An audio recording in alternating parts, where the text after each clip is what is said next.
Բարև ձեզ, Ալֆա Նյուզի տաղավարում այսօր հյուրընկալել եմ Ուժեղ Հայաստան կուսակցության անդամ Անդրանիկ Գևորգյանին։ Անդրանիկ, շնորհակալ եմ մեր հրավեր ընդունելու համար։ Շնորհակալ եմ հրավիրելու համար։ Եվ այսպես մինչև կսկսենք կուսակցության ծրագրերին անդրադառնալը, երկու հարց քաղաքական դաշտից։ Անդրադառնանք մեր իշխանական շրջանակներից եկող հայտարարություններին։ Հանրապետության կուսակցության ղեկավար Արամ Սարգսյանն ասում է, որ Սամվել Կարապետյանի գլխավորած ուժին չպետք է թույլ տալ մասնակցել ընտրություններին, փաստացի խոսելով կուսակցությունը չգրանցելու մասին, մոլդովական սցենարի մասին է ակնարկում։ Ինչպես եք մեկնաբանում, գնահատում նմանատիպ հայտարարությունները։ Թույլ առաջնորդները միշտ վախենում են ուժեղ առաջնորդներից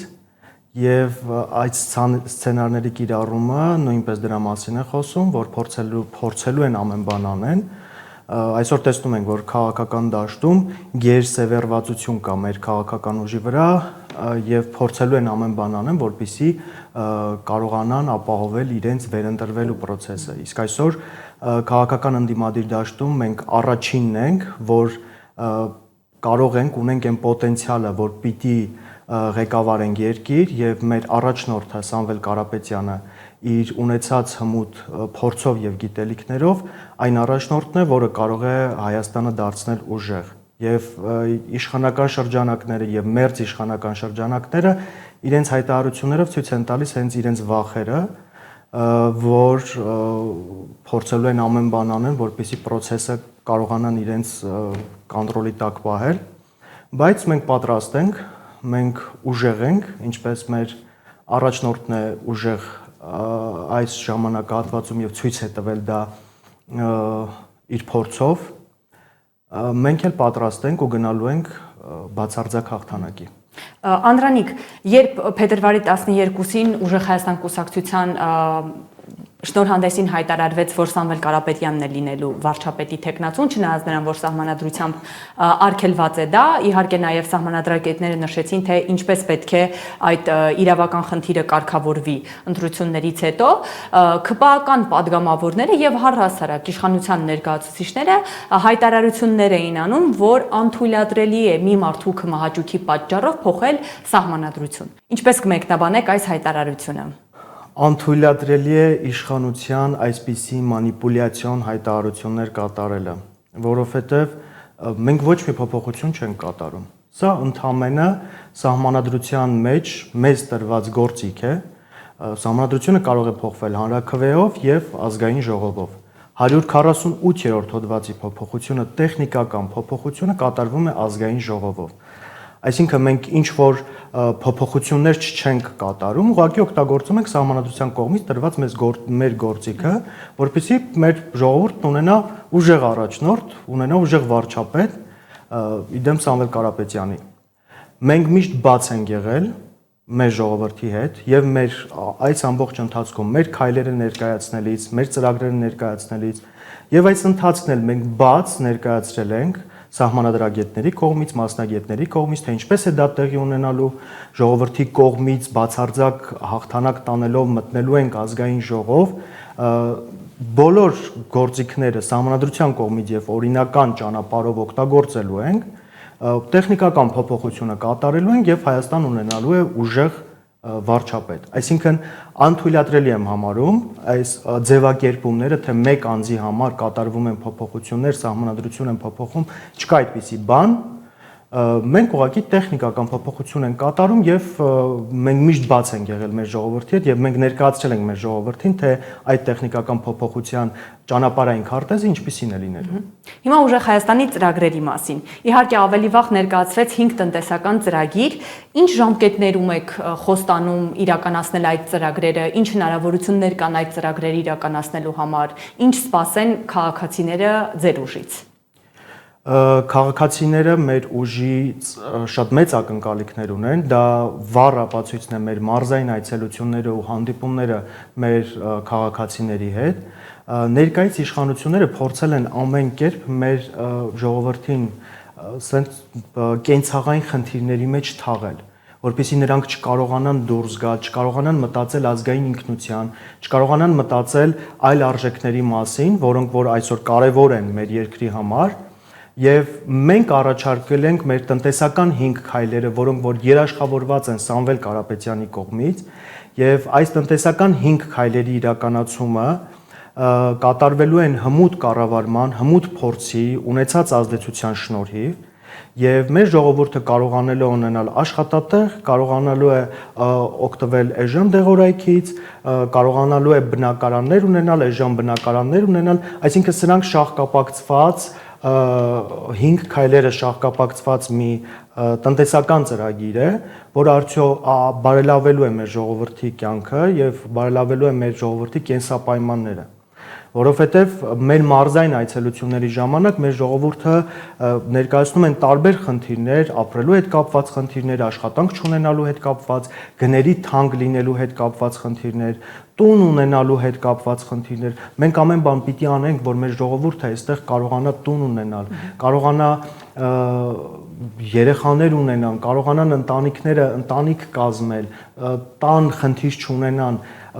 կարողանան լավ կենսապայմաններ ունենան, 300,000 աշխատատեղը, ճիշտ է, իշխանական շրջանակները տարբեր ձևով ոչ իրատեսական են համարում կամ չգիտեմ ինչ որ բաներ են ներկայացնում, որ մեր թվերը բոլորը հաշվարկված են մասնագետների կողմից, այն ինչ որ մենք ներկայացնում ենք հաշվարկված։ Սամվել Կարապետյանի կողմից երաշխավորված այս տնտեսական ծրագիրը իրականություն է դառնալու եւ այն լավագույն տարբերակն է մեր ժողովրդի համար, որ կարողանանք ունենալ ուժեղ Հայաստան, ուժեղ տնտեսությունով։ Կարճաժամկետ ծրագիր է սա, թե երկար տարիներ է պահանջվում, ժամկետի մասին կա հստակ պատկերացում։ Յուրաքանչյուր ծրագիրն ունի իր իրականացման շրջափուլերը ու քայլերի հաջորդականությունները։ Այսինքն յուրաքանչյուր ծրագրի իրականացման համար կա ճանապարհային քարտեզ, կա պլանավորում, կան դերակատարներ, որոնք ավելի մանրամասն մեր ժողովուրդը այս տարիների ընթացքում են Սամվել Կարապետյանի կողմից իրականացված բոլոր ծրագրերն ու բարեգործությունները ժողովուրդը տեսել է, եթե ինչ որ մի բանի վերաբերյալ խոստում է տրվել, տարիների ընթացքում արվել, պլանավորվել ճիշտ ձևով եւ մատուցվել է ժողովրդին։ Այնպես էլ մեր ծրագիրը կան հեռանկարային ծրագրեր, այսինքն այնպես չի, որ առաջի տարում միանգամից 300,000 նոր աշխատատեղ է լինելու, բայց մենք պիտի անենք առավելագույնը, որպեսզի մեր տնտեսական ծրագրի բոլոր կետերը շատ կարճաժամկետ պայմաններով գոնե 50%-ով իրականացվեն, որովհետև ելի եմ ասում, յուրաքանչյուր քայլի վերաբերյալ մենք ունենք ճանապարհային քարտեզ, մենք ունենք դրված ժամկետներ, որոնց պիտի հասնենք այդ ժամկետների ընթացքում։ Բոլորս էլ պատկերացնում ենք, որ իրատեսականը հենց այդ ճանապարհային քարտեզներով գնալն է, պլանավորել, իրականացնել եւ վերջում հասկանալ ինչ արդյունքներ ունենք ու գնահատել արդյունքները։ 5 ծրագիր եք ներկայացրել, 5-ն էլ փաստացի տնտեսական։ Նարեկ Կարապետյանը կուսակցության շնորհանդեսի ժամանակ ամեն դեպքում հայտարարում էր, որ գործ կա անելու, որովհետև օրինակ աղքատությունը խեղդում է։ Ինչ գործեր են առաջնային ձեր պլանում բացի այդ 5 ծրագրերից։ Դրանք մեր տնտեսական ծրագրի 5 քայլերն են։ Սրանք ներկայացվել են առաջնահերթ, որովհետև մենք մեր հանդիպումների, մեր շփումների ժամանակ հասկացել ենք, որ մեր ժողովրդին խեղդել են կենցաղային խնդիրների մեջ, ես խոսքի սկզբում էլ նշեցի։ Խեղդել են կենցաղային խնդիրների մեջ եւ մեր ժողովուրդը մնացած բաների մասին մտածելու ժամանակ չունի, որովհետեւ օրվա հացի մասին է մտածում, աշխատատեղ ունենալու մասին է մտածում, ընտանիք պահելու մասին է մտածում, տուն ձեռք բերելու մասին է մտածում, այսինքն կենցաղային խնդիրների մեջ մեր ժողովուրդը չի կարողանում գլուխ բարձրացնել այդ վիճակից եւ կենտրոնանալ մնացած ուղղությունների վրա։ Մենք ներկայացրել ենք մեր տնտեսական ծրագիրը, բայց այնպես չի, որ մենք գործ չունենք անելու բոլոր մնացած ոլորտներում։ Մենք աշխատում ենք բոլոր ոլորտներում, որովհետև նորից եմ կրկնում, սա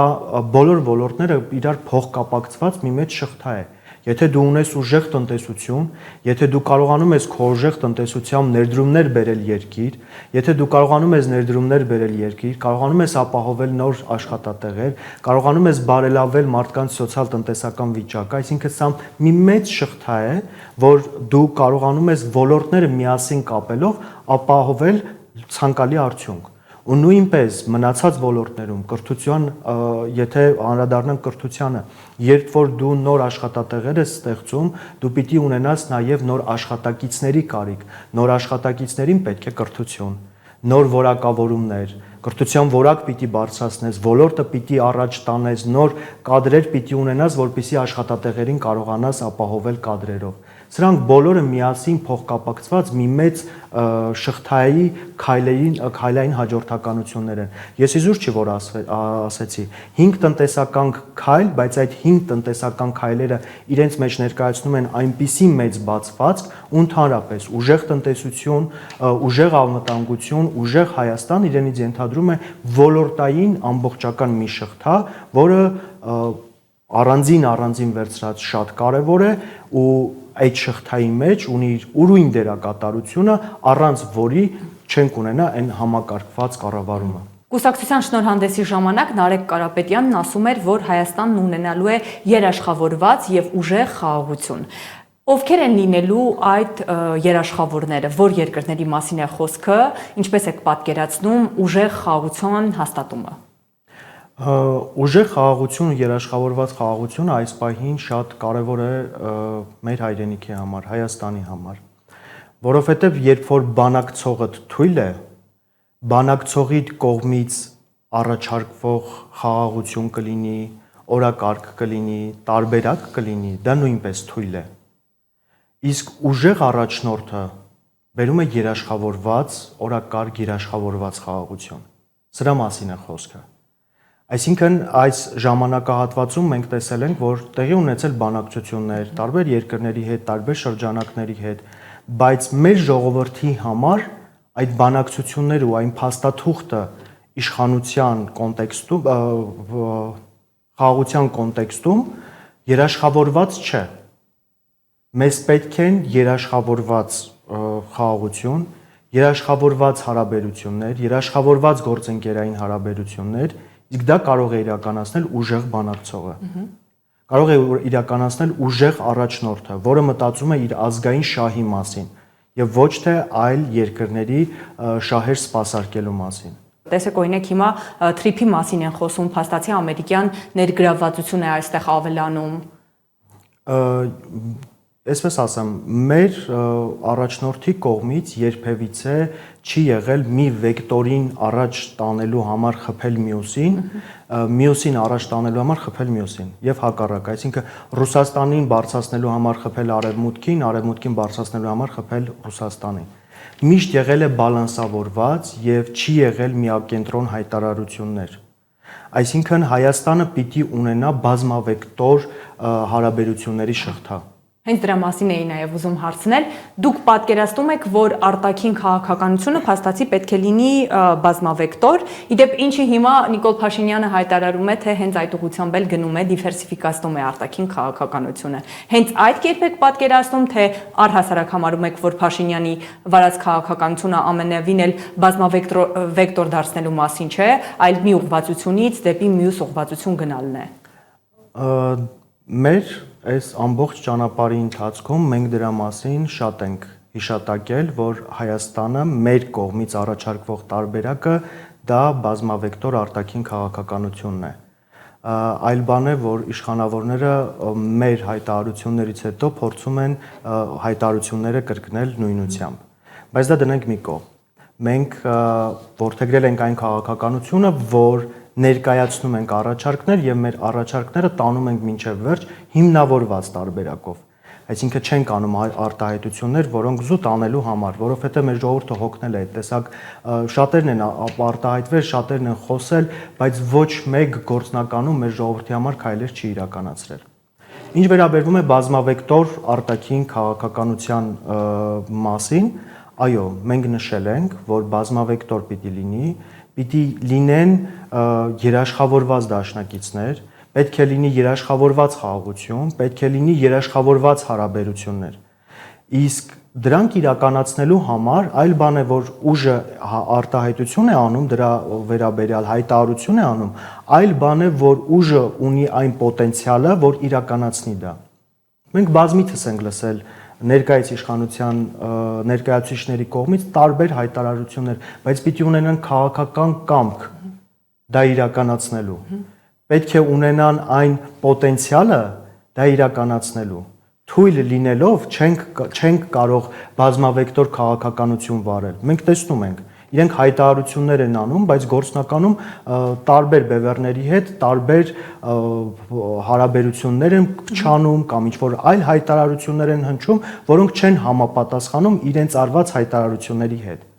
Սա է կարևոր, որ պետք է ունենալ քաղաքական կամք հայտարարություններն անելու համար, իսկ դա հնարավոր է միայն ուժեղ առաջնորդի, ուժեղ բանակցողի կողմից։ Իշխանությունը պարզենում է, որ խաղաղություն է հաստատել Ադրբեջանի հետ ու նաև հայտարարում է, որ հարաբերությունները կարգավորում է նաև Թուրքիայի հետ։ Ու նաև այսպիսի հարցեր են հնչում հենց նաև իշխանությունների կողմից, որ իսկ ո՞րն է ձեր խաղաղության այլ ընտրանքը, իսկ դուք ինչ եք առաջարկում մեր համաքաղաքացիներին, մեր հայրենակիցներին։ Եթե դուք եք գալիս իշխանության, դուք ինչպես եք պատկերացնում Ադրբեջանի եւ Թուրքիայի հետ հարաբերությունները։ Մենք դրա վերաբերյալ կունենանք նաև հայտարարություններ, թե ոնց ենք պատկերացնում մեր արտաքին քաղաքականությունը, քանի որ ոլորտային մեր ծրագրերի մասին մենք ժամանակ առ ժամանակ ներկայացնում ենք ու ներկայացնելու ենք այս ամբողջ ընթացքում, խոսելու ենք դրա ամբողջ ընթացքում, քանի որ ունենալու ենք դրա վերաբերյալ արդեն հայտարարություններ, կփորձեմ ավելի իմ ասացի կոնտեքստում պատասխանել ձեր հարցին, հարաբերություններ ունենալ, խաղաղություն ունենալ բոլորս ենք ուզում։ Չկա մի մարդ Հայաստանում կամ ընդհանրապես աշխարհում, որը որ կողմ է պատերազմին։ Բոլորս ուզում ենք խաղաղություն, բայց ես նորից եմ կրկնում, այդ խաղաղությունը պիտի լինի երաշխավորված։ Հարաբերություններ հաստատել ոչ միայն հարևանների, այլ նաև տարբեր երկրների հետ պետք է ունենալ քաղաքական կամք, պետք է ունենալ այդ քաղաքական ուժեղ պոտենցիալը, որպեսզի կարողանաս ճիշտ բանակցել տարբեր երկրների հետ, կարողանաս առաջ տանել քո ազգային շահը, քո երկրի շահը։ Նույնիսկ հարևանների հետ հարաբերություններ հաստատելու ժամանակ դու պիտի կարևորես, որ քո երկրի, քո ազգի շահը լինի առաջնահերթ։ Իսկ դա անելու համար պիտի նորից եմ կրկնում, ունենալ այդ կամքը, ունենալ այդ պոտենցիալը, որպեսզի արդյունք ձևավորես։ Մենք տեսնում ենք տարբեր իրադարձություններ, տարբեր հնարավորություններ, որոնք որ տեղի ունենում մեր երկրում եւ կարելի է այդ իրադարձություններն օգտագործել իշահ ժողովրդին, բայց ներկայիս իշխանությունները չունեցան այդ կամքը դա անելու իշահ մեր Հայաստանի։ Մեր ձևովի հետագա գործունեությունը ինչպես եք պատկերացնում, ինչ է լինելու, որովհետև Նարեկ Կարապետյանը նշում էր, որ ձեր ուժի նպատակը միայն քաղաքական գործընթացի մեջ մտնելը չէ, այլ հավատի, արժանինքների եւ պետական արժանապատվության պաշտպանությունն է եւ այս համատեքստում ասում էր, որ մեր ձևովը շարունակելու է իր գործունեությունը։ Մեր ձևովը շարունակելու է իր գործունեությունը, որովհետև մեր ձևովին միացել են մարդիկ, որոնք այս կամ այն քաղաքական process-ներին մասնակցություն ունենալ չեն ցանկանում, բայց ակտիվ փորձում են մեր հասարակական կյանքին մասնակցություն ունենալ, ազգային արժեքների պահպանությանը, ազգային անվտանգության տարբեր ոլորտների մասով մասնակցություն ունենալ, մեր ձևով պիտի շարունակի գործել, բայց քաղաքական process-ների մեջ մտնելուց առաջ մեզ համար շատ կարևոր էր հասկանալ մեր ժողովրդի ցավերը։ Եվ այո, պարոն Կարապետյանը իր խոսքի մեջ նշելով նկատի ունեցել հենց այդ ժողովրդի առաջարկները, հասկանալու համար, թե ժողովուրդը ինչ է ուզում։ Ես նորից եմ կրկնում, այս տարիների ընթացքում հնչել են միայն առաջարկներ, հնչել է միայն խոսք, բայց գործնականում ժողովրդի ցանկությունը, ժողովրդի կարծիքները հաշվի առնվել թե չեն առնվել, մենք տեսնում ենք, ունեցանք այն ինչ որ ունեցանք։ Պետք է ժողովրդի առաջարկները հասկանալ ինչ է ցանկանում ժողովուրդը, հասկանալ ժողովուրդը ինչպես է ցանկանում ապրել իր երկրում ու ընդհանրապես շատ կարևոր է մեր ժողովրդի կարծիքը լսել ու տեղ հասցնել, որովհետև Հայաստանը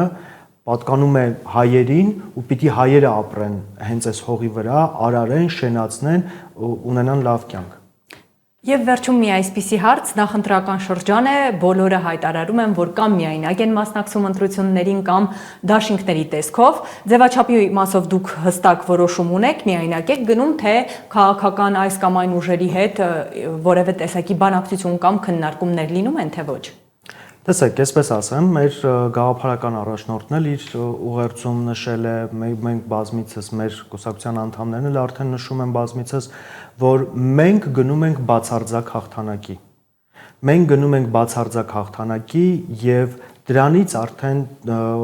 տեղի ունեցող արդյունքներին համապատասխան կլինեն նաև հայտարարություններ, բայց ժողովուրդն է որոշելու, ով ինչքան ձայնով է մտնելու ազգային ժողով։ Ժողովուրդն է որոշելու, ով ինչ մանդատներ է վերցնելու։ Ժողովուրդն է որոշելու եւ միանշանակ ասել, այս պահին հայտարարություն անել, մենք պիտի տեսնենք ընտրությունների արդյունքները, մենք պիտի ծանոթանանք ժողովրդի կողմից ազգային ժողով անցած ուժերի ծրագրերը, գաղափարախոսությունները։ Դրանք շատ կարևոր են, որպեսզի այդ կոնտեքստում հասկանանք, թե ինչպես ենք շարունակելու։ Բայց այս պահին մենք գնում ենք բացարձակ հաղթանակի։ Հասկանալի է, միայնակ եք մասնակցում, որպես ուժ,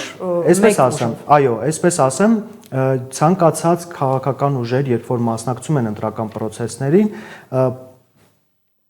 արդյունքներից կախված, որպեսզի այդ քաղաքական մենաշնորհ կոչվածը մենք կարողանանք այդ պատասխանատվությունը ստանձնել ու առաջ տանել մեր ծրագրերը, արդյունքներից կախված քաղաքական այս կամ այն ուժը պատասխանատվությունից է խուսափում, լավի դեպքում փորձում են կիսել, վատի դեպքում փորձում են պատասխանատվությունից խուսափել։ Մենք պատասխանատու ենք մեր առաջարկած ծրագրերի ու գաղափարախոսության համար։ Եվ մենք գնում ենք բացարձակ հաղթանակի, որպեսզի մեր ծրագրերի համար կրենք բացարձակ պատասխանատվություն։ Շնորհակալ եմ հարցազրույցի համար։ Ես նույնպես շնորհակալ եմ։ Հարգելի հեռուստադիտողներ, ես հիշեցնեմ, որ զրուցում էի Ուժեղ Հայաստան կուսակցության անդամ Անդրանիկ Գևորգյանի հետ։